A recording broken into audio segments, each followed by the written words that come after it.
திமுக கூட்டணியில் தொகுதி பங்கீடு செய்வதில் இழுபறி ஏற்பட்டுள்ளதா? கூட்டணி கட்சிகளான விசிகாவும் 2 கம்யூனிஸ்ட் கட்சிகளும் முன்வைக்கக்கூடிய கோரிக்கைகள் என்ன? திமுகவின் பதிலும் கூட்டணியில் சலசலப்பை ஏற்படுத்தியுள்ளதா? இந்த தொகுப்பில் விரிவாக பார்க்கலாம்.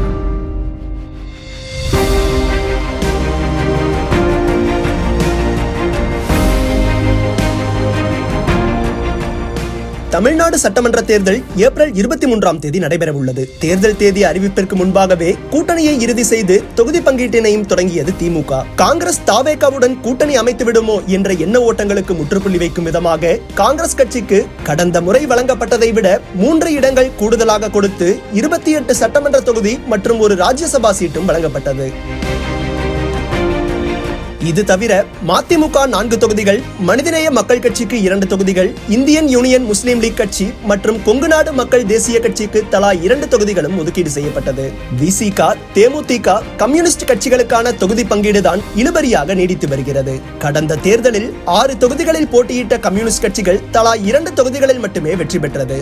இதை சுட்டிக்காட்டிய திமுக தலைமை இடங்களை குறைத்து வழங்க முடிவு செய்துள்ளதாகவும் தகவல்கள் வெளியானது.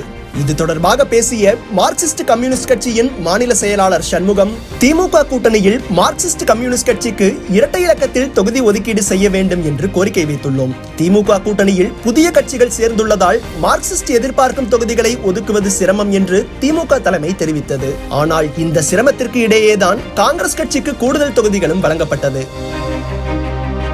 கூட்டணியில் புதிதாக இணைந்துள்ள தேமுதிகவிற்கும் கூடுதல் இடங்கள் வழங்கப்பட உள்ளதாக தகவல்களும் வெளியாகியுள்ளது. அவ்வாறு இருக்கும்போது இடதுசாரிகளுக்கு கூடுதல் தொகுதிகள் வழங்க வாய்ப்பில்லை என்பதில் நியாயமில்லை என்றும் தெரிவித்துள்ளார். இதற்கு பதில் தரும் விதமாக, உங்கள் உரிமையை கேளுங்கள், எங்களை இழுக்காதீர்கள். முதல்வர் ஸ்டாலினுக்கு மனம் இருக்கிறது, தொகுதிகள் இருந்தால் கொடுப்பார். காங்கிரஸ் கட்சிக்கு ஏன் அதிக தொகுதிகளை கொடுத்தீர்கள் என்று கேட்போர் எங்கள் வேதனையை புரிந்து கொள்ள வேண்டும். ஆரம்பத்தில் நாங்கள் 110 தொகுதிகளில் போட்டியிட்டோம்.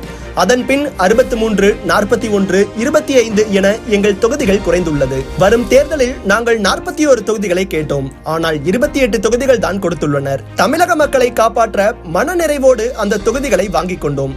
இதை அவர்கள் புரிந்து கொள்ள வேண்டும் என்று தமிழ்நாடு காங்கிரஸ் கமிட்டியின் தலைவர் செல்வ பெருந்தகை தெரிவித்துள்ளார். அதேபோல் விடுதலை சிறுத்தைகள் கட்சியும் கடந்த தேர்தலில் போட்டியிட்ட 6 இடங்களில் 4 வெற்றியும் பெற்றது. எனவே வரும் தேர்தலில் அவர்கள் இரட்டை இலக்கத்தில் தொகுதிகளை எதிர்பார்த்து வரும் நிலையில் அதற்கும் வாய்ப்பில்லை என்றே திமுக வட்டாரங்கள் தெரிவிக்கின்றன. இதே கம்யூனிஸ்ட், விசிக உள்ளிட்ட கட்சிகள் 2016 சட்டமன்ற தேர்தலில் தேமுதிக தலைமையில் எதிர்கொண்டது.